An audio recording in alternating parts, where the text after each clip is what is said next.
Em, la idea hoy es un poco presentar temas de interoperabilidad y de plataforma y cómo los estamos solucionando. Así que para los que no nos conocen, primero y antes que nada, vamos a presentar un poco nuestra unidad de negocio. Nosotros somos K2B Health, que es la unidad de negocios de Genexus Consulting. Genexus Consulting es una empresa de consultoría sobre la herramienta de Genexus que existe hace 30 años, y hace ya más de 20 años empezamos con proyectos orientados al sector salud, y fue un área que se mantuvo durante todos estos años con un equipo fijo hoy de unas entre 20 y 30 personas que trabajamos constantemente en el área. Me acompaña hoy Martín, algunos ya lo conocen. Martín es el líder técnico y experto en todo lo que es estándares de interoperabilidad de salud. Nosotros hemos trabajado en los últimos años colaborando con la plataforma de la Historia Clínica Nacional en Uruguay.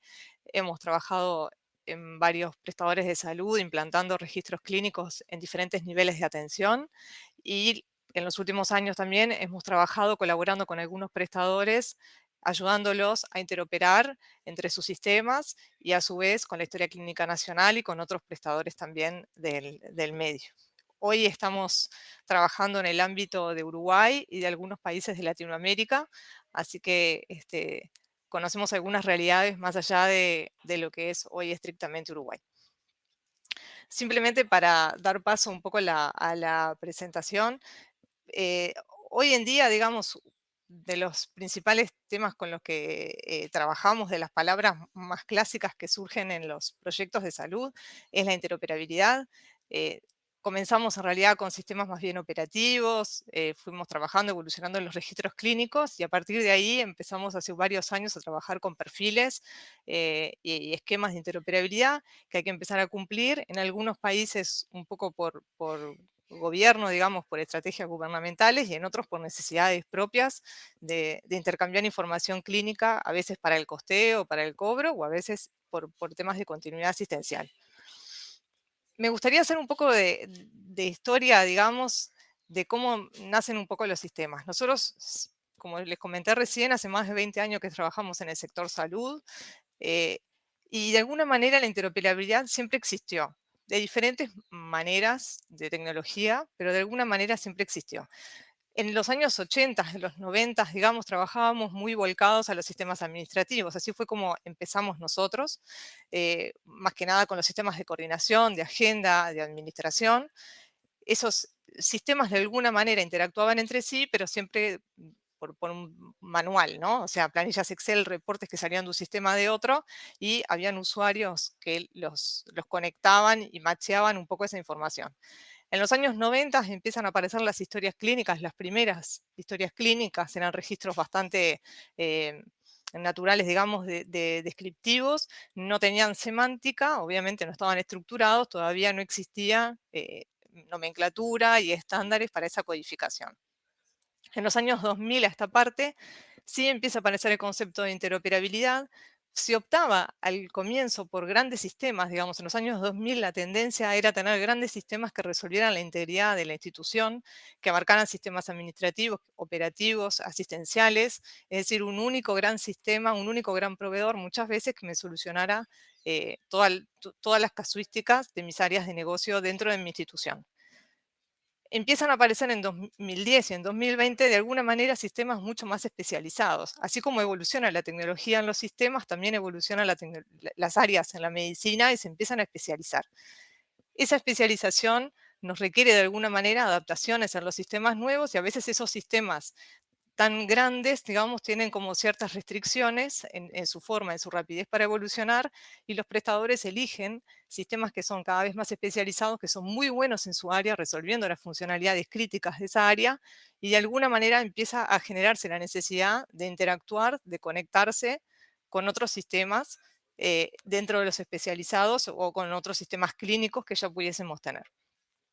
eh, Esa transformación tecnológica, digamos, continúa cada vez más, y de alguna manera hoy esa conectividad con el panorama con el que nos encontramos es con instituciones que tienen múltiples sistemas muy interconectados entre sí, pero de alguna manera son todos sistemas conectados en un punto a punto, ¿sí? Es decir, tengo un sistema, por ejemplo, para una historia clínica de internación, un sistema para una historia clínica de emergencia, y tengo que hacer que esos dos sistemas se conecten e interactúen entre sí. Lo mismo con el sistema de farmacia, con los sistemas de coordinación, de admisión, y con todos los sistemas que uno pueda tener en la institución, que dependerá de su área de negocio. Pero en definitiva siempre termina siendo una conectividad punto a punto, y eso empiezo a depender del proveedor de ese sistema que tenga la capacidad de conectarse con uno y con otros sistemas de los que yo trabajo. Y si quiero cambiar alguno de esos sistemas, también tengo que prever esa nueva conectividad e implica un retrabajo y por lo tanto un costo mayor. A su vez, esos sistemas también tienen diferentes niveles de madurez tecnológicos, ¿sí? Nos encontramos con sistemas que tienen una alta, digamos, una alta dedicación a la interoperabilidad, que ya trabajan con estándares, que trabajan con una arquitectura muy fuerte, y sistemas que están un poco más atrasados y que todavía siguen generando algún reporte PDF, almacenan sus datos en una base de datos y demás, pero no tienen la estructura suficiente como para manejarse en un estándar o todavía no comparten la información a través de estándares. Ese es un poco el escenario en el que nos encontramos hoy. Si ustedes ven en este esquema, de alguna manera, todas esas líneas que están son todos servicios o diferentes maneras de conectarnos que tienen sistema a sistema. Lo que se convierte, cada vez tengo más sistemas porque necesito digitalizar cada vez más, pero es una maraña, digamos, de conectividades que empieza a complicar un poco el juego. Entonces, ¿hacia dónde queremos ir? Nosotros queremos que cada prestador, cada institución pueda tener los sistemas que mejor se adecúen a sus propias necesidades, que sean los mejores sistemas para cada una de sus unidades de negocio o de sus áreas operativas, y que a su vez podamos mantener la independencia entre esos sistemas, que se mantengan integrados pero de manera independiente. Es decir, que yo no tenga que pedirle a cada uno de esos sistemas que interactúe con otros con los que yo trabajo. Simplemente que esos sistemas se integren a una plataforma y sea esa plataforma la encargada de interactuar y de transferir la información a cada uno de los sistemas que lo necesite. Esa plataforma, ¿qué es lo que me da? La independencia tecnológica, es decir, cada sistema con los que yo trabaje puede tener su propio software de base, su propia arquitectura, su propia forma de almacenar información, su propio lenguaje de desarrollo, y sin embargo yo puedo integrarlos a todos. Me va a dar además la conectividad del 100% de los sistemas. A mí no me importa el nivel de madurez de cada uno de esos sistemas. Si yo tengo un sistema, un software que evoluciona rápidamente respecto a los estándares y otros que no, a mí me interesa que toda la información clínica esté disponible en esa plataforma. Todos los sistemas son importantes, todos los sistemas aportan al concepto de continuidad asistencial, que es lo que nos importa, digamos, en la interoperabilidad, y por lo tanto no puedo discriminar a ninguno de los sistemas por su nivel de madurez. ¿Sí? Y si yo quiero incorporar un nuevo sistema, porque siguen apareciendo nuevos software, digamos, ligados a nuevas áreas de especialidad, me será mucho más fácil integrarlo y diciéndole que se tiene que conectar a esa plataforma que considerando la conectividad en el punto a punto. ¿Sí? Eso es un poco la tendencia o hacia donde nosotros pretendemos ir, y para eso le doy paso a Martín para que les explique un poco cuál es la solución.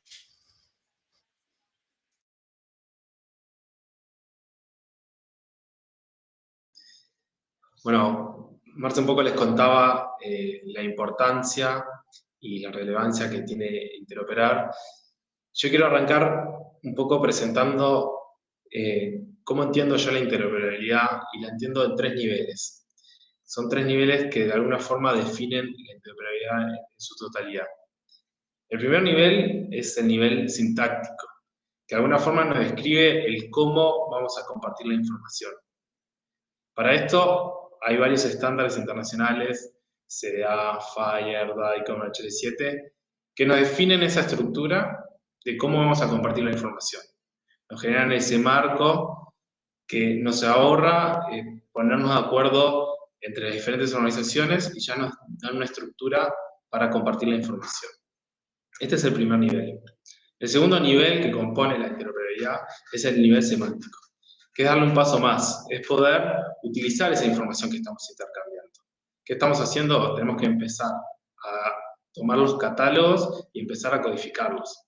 Definir con qué código vamos a definir un diagnóstico, un motivo de consulta, un medicamento, un estudio, cada uno de esos catálogos empezar a codificarlos para que cuando compartamos esta información entendamos de qué está hablando la otra organización.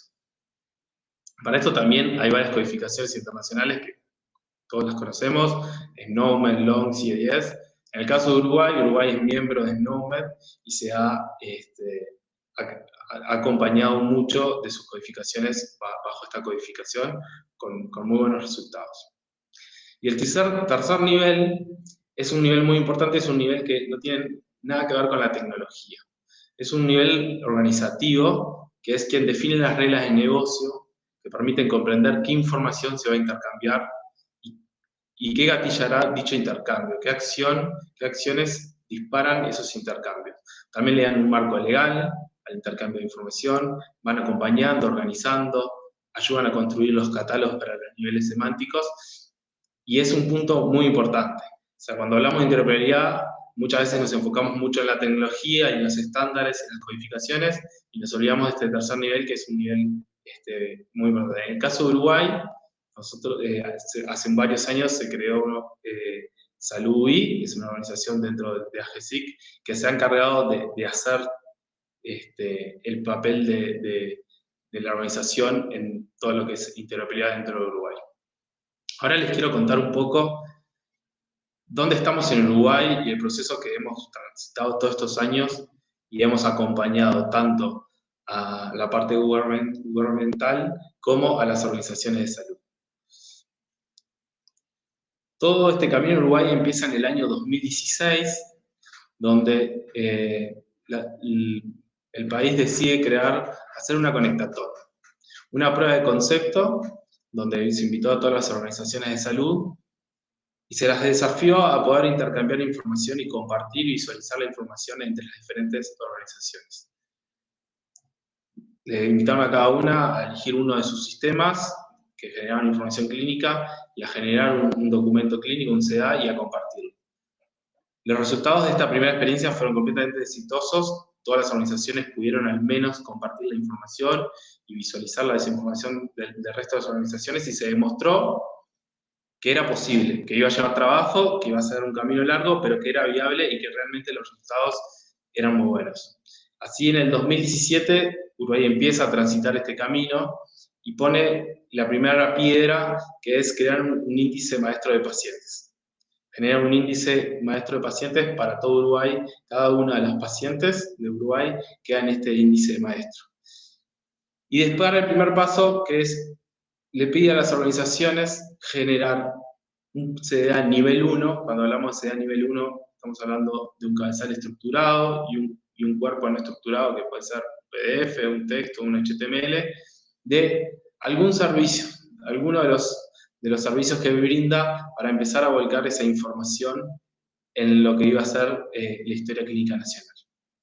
En los años 2018, 2019 y 2020, esto va evolucionando y, acompañado por distintas regulaciones y decretos, aumentar la cantidad de información clínica que se empieza a volcar a la historia clínica nacional, llegando al año 2020 con el 100% de los eventos clínicos compartidos en CDA nivel 1.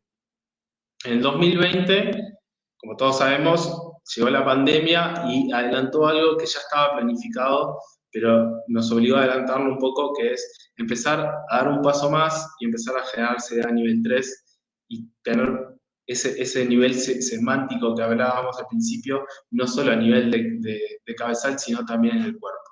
¿Y por qué arrancamos? Arrancamos por los CDAs de laboratorio de resultados de COVID. ¿Qué facilitó esto? Que todos los laboratorios de Uruguay, fuese cualquiera, cuando tenía un resultado de COVID, generaba un CDA nivel 3 con el resultado. Esto iba a la historia clínica del paciente, y el ministerio, en este caso, tomaba el resultado de la propia historia clínica nacional, y también el usuario final. Todos nosotros, cuando nos hacíamos un test de COVID, entrabas a la aplicación y el resultado llegaba a la aplicación desde el origen del documento clínico del laboratorio. En el 2021 se siguió transitando este camino y se empezó a trabajar en generar los CDAs estructurados nivel 3 para las consultas no urgentes, las consultas urgentes, los egresos de internación, y así se fue avanzando en tener cada vez más distintos eventos clínicos estructurados. 2022 y 2023, Uruguay tiene varios objetivos, algunos se cumplieron este año y otros van a estar el año que viene, es seguir avanzando en la misma línea, tener CDAs estructurados de descripciones operatorias, de anatomía patológica, de imagenología, laboratorios, entre otros. Y además se empezó a utilizar algo muy interesante, que es en aquellos CDAs que ya estaban estructurados, se empezaron a agregar bloques semánticos con información de importancia para para distintas organizaciones y para distintos trámites. Por ejemplo, se agregó todo lo que son las certificaciones médicas.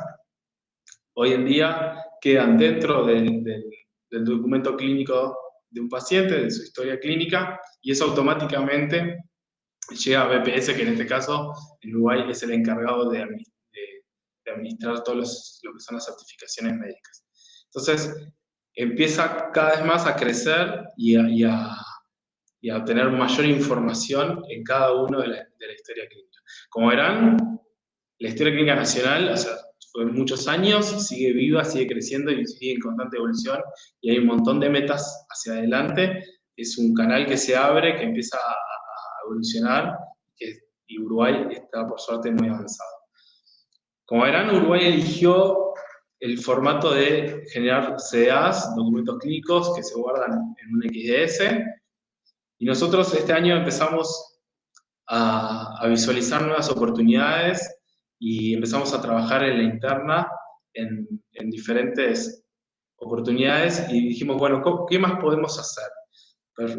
Tenemos estos CDAs, tenemos estos documentos clínicos, pero queremos tener la facilidad para poder explotar esta información de una forma mucho más ágil y con mucha más potencia. Y ahí es cuando entra FHIR.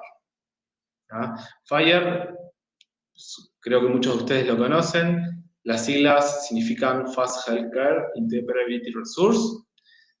Es un estándar desarrollado por HL7 y trata de combinar lo que estaba en HL7 versión 2, versión 3 y CA en un único estándar.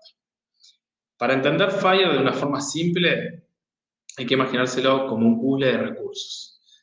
Es un puzzle con muchas piezas, donde cada pieza es un recurso, un diagnóstico, un motivo de consulta, una prescripción de un medicamento, un resultado de un estudio. Todos son recursos que se pueden, que se guardan con una determinada estructura, que están definidos en el estándar y que de alguna forma van creando ese repositorio FHIR con toda la información clínica. Entonces, conociendo un poco esta realidad y entendiendo los beneficios que tenía FHIR, dijimos, bueno, es una buena oportunidad para aquellos que ya están generando CA de dar un paso más hacia FHIR, y estuvimos trabajando en los últimos meses en tener un motor de mapeo. ¿Qué es este motor de mapeo? Agarra los CEAs que hoy ya están estructurados, que tienen esa información tan rica dentro de su estructura, y generamos los recursos de FHIR. ¿Qué nos va a facilitar esto? Nos va a dar mucha potencia a la hora de explotar los datos. Si bien la información está estructurada entre los CEAs, a veces es más complejo poder obtenerla de forma granular. Por ejemplo, si yo quiero obtener todos los diagnósticos que tiene un paciente de los diferentes sistemas, a nivel de CEA uno tendría que entrar a cada uno de ellos para obtener el diagnóstico para después poder mostrarlo. De alguna forma, si nosotros de cada CEA que generamos o que ya haya sido generado podemos tener un recurso de FHIR, podemos obtener esta información mucho más sencillo. Y eso nos da un potencial muy importante para los técnicos y médicos y también para la parte de Business Intelligence y poder tomar medidas de toma de decisión administrativas o lo que sea necesario. Como para hacer un resumen un poco de lo que hace Cardo Health en el sentido de interoperabilidad, nosotros, este es el escenario clásico que nos encontramos con un montón de sistemas clínicos que resuelven muy bien su problema, en distintas tecnologías, con distintas madurez tecnológicas. Nosotros lo primero que hacemos es hacer un acompañamiento y una consultoría sobre esos sistemas. Hacemos un mapa de sistemas, relevamos su madurez tecnológica, sus posibilidades, para compartir información, qué información manejan, volúmenes, etc. Y en base a eso, planteamos una plataforma para empezar a descentralizar. Esta plataforma tenemos básicamente 3 versiones.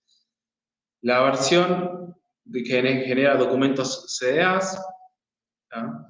La versión que puede ser 100% Fire, que genera solo recursos Fire, y la versión híbrida, que genera tantos documentos y de los documentos generamos los recursos Fire. Tenemos las posibilidades, además tenemos flexibilidades, si bien cada uno de estos estándares tienen sus interfaces estandarizadas, nosotros muchas veces nos hemos dado cuenta de dar un paso más y generar interfaces extras para aquellos sistemas que de repente no tienen la madurez o no tienen la capacidad de consumir algunas interfaces que a veces son un poquito más complejas y acompañarlos y no dejar a nadie afuera. Entonces generamos esa flexibilidad para generar los canales de comunicación que sean necesarios. Además, esta plataforma claramente en Uruguay está conectada a lo que es la Historia Clínica Nacional, pero también está abierta a conectarse a las historias clínicas nacionales que existan o que vayan surgiendo en el futuro. Y por último, dentro de nuestro conjunto de productos, lo que tenemos es un visor. Este visor lo que hace de alguna forma es mostrar toda la información clínica que está dentro de la plataforma, ya sea tanto los documentos clínicos, los CDAs, como si es combinada con Fire, la información que está en los recursos guardados en Fire. Además, este visor tiene 2 objetivos. El primer objetivo está direccionado hacia los técnicos y hacia los médicos, en donde mostrar la información siempre de una forma uniforme y que pueda ser accesible desde cualquier nivel de atención por parte de los técnicos. Y la segunda es tomar en cuenta el usuario. Este mismo visor está pensado para poder tener una adaptación para el usuario, que de alguna forma es el dueño de su información clínica y que él mismo pueda acceder a toda su historia clínica, a toda esa información que está en esta plataforma a través de un portal visualizando toda la información. Esto era un poco lo que les queríamos contar hoy, un poco queríamos contarles una reflexión de la interoperabilidad, un poco el camino que hemos transitado, lo que vemos para adelante, lo que hemos estado trabajando en este último tiempo. Y bueno, quedamos abiertos para las preguntas que tengan. Con mucho gusto les contestamos. Gracias.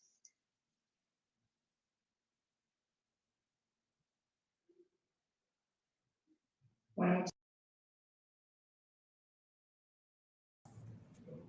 para que si nos bloquean. Ay, muchísimas gracias, Martín, Marcela. Marce, no sé si andás por ahí.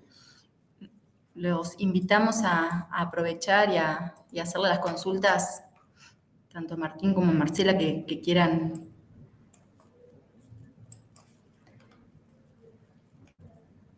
Mira, ahí tenemos. Esperen que les voy a ir proyectando.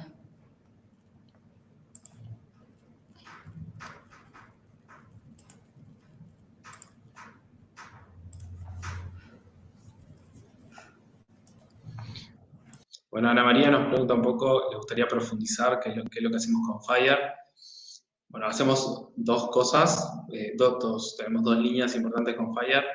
La primera que hacemos es, si la organización quiere conectar sus sistemas a Fire, lo que hacemos es hacer el relevamiento de la información que recolecta el sistema de la organización, el diseño de los recursos que va a utilizar ese sistema, le brindamos toda la documentación de los recursos que debería generar y con qué información generamos los perfiles dentro de Fire y hacemos hacemos el despliegue de un servidor Fire, ya sea, puede ser en la propia institución o puede llegar a ser en la nube, y hacemos el acompañamiento a que esa información llegue a Fire. La segunda pata que trabajamos es aquellos organizaciones que ya están generando CEA nivel 3, les ofrecemos tomar esos CEAs nivel 3 y tomar cada una de las secciones de estos documentos clínicos y generar automáticamente los recursos de Fire. Bien, ahí te respondimos.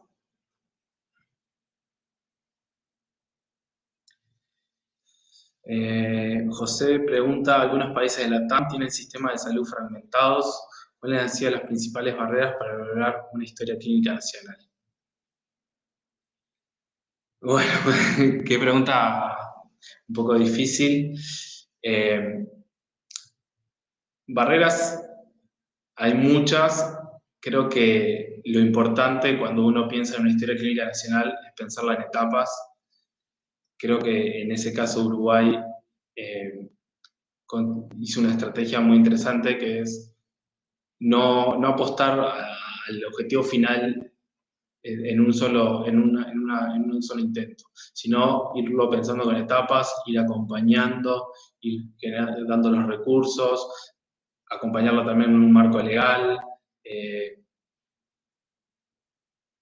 Yo creo que la principal barrera es el tiempo. O sea, sí, es inviable pensar que uno puede lograr tener una historia clínica nacional con todo lo que uno desea en 6 meses, un año. O sea, es un proceso largo, es un proceso que uno tiene que entender que hay muchas organizaciones involucradas y que uno tiene que generar los tiempos para que se puedan ir adaptando, pero siempre ir dando esos pequeños pasos para una mejora.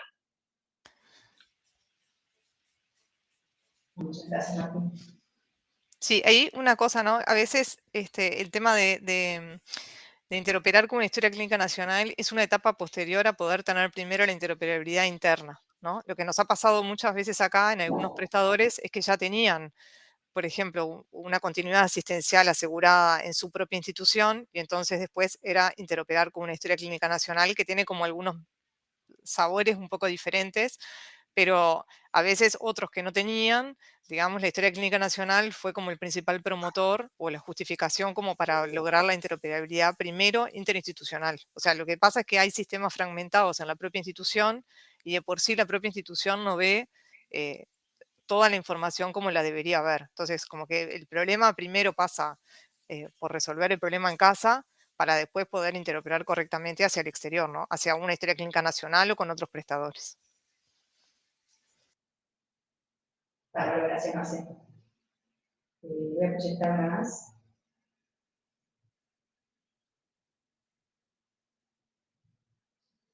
Les dejo igual en el chat nuestro sitio web donde pueden conocer un poco más y tienen un punto de contacto para después poder ampliar la información.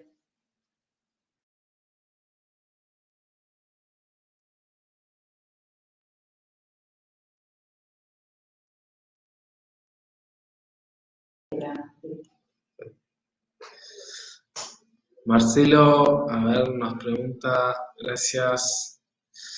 Nuestra empresa de RIS y PACS,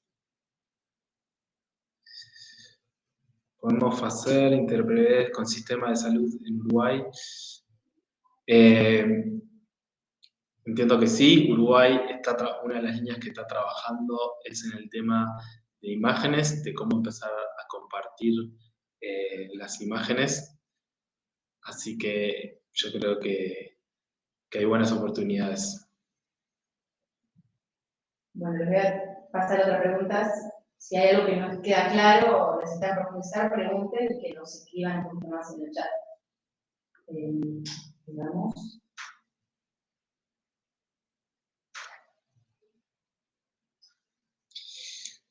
Bueno, ¿qué países están aplicando la interoperabilidad de la historia clínica entre ellos? Es una pregunta interesante que este año se ha empezado a mover, a cambiar. No sé si algunos conocerán, hay una red que se llama Raxel, que es una red que intenta empezar a compartir información en Latinoamérica y está dando los primeros pasos. El primer paso que dio fue este año. Nosotros estuvimos trabajando y participando hicieron una conectatón, en este caso fue en Santiago de Chile, y como objetivo se pusieron a compartir la información relacionada al COVID. Se compartió lo que fue el certificado de vacunas, los resultados de COVID, en formato conectatón, ¿no? En formato de prueba de concepto. Este año ya se está planificando nuevos pasos para el año que viene. Se quiere replicar una idea que viene de Europa, que ha sido muy exitosa, que plantea que la información que se va a compartir entre los pacientes sea un resumen del paciente. La información clínica es mucha información y se considera que cuando uno sale del país, lo más importante es que del resto de los países al menos se tenga un resumen del paciente, y se está continuando los pasos que hizo Europa de empezar a compartir el resumen del paciente, por lo cual el año que viene va a haber una nueva Conectatón con el objetivo de justamente compartir el resumen del paciente. Está basado en FHIR, en recursos de FHIR, así que ya varios países están trabajando, incluido Uruguay, en construir este resumen del paciente y empezar a compartirlo a nivel de Latinoamérica, y quien dice en algunos años poder seguir avanzando. Marcelo nos pregunta cómo se gestionan los aspectos de confidencialidad en la info de los pacientes.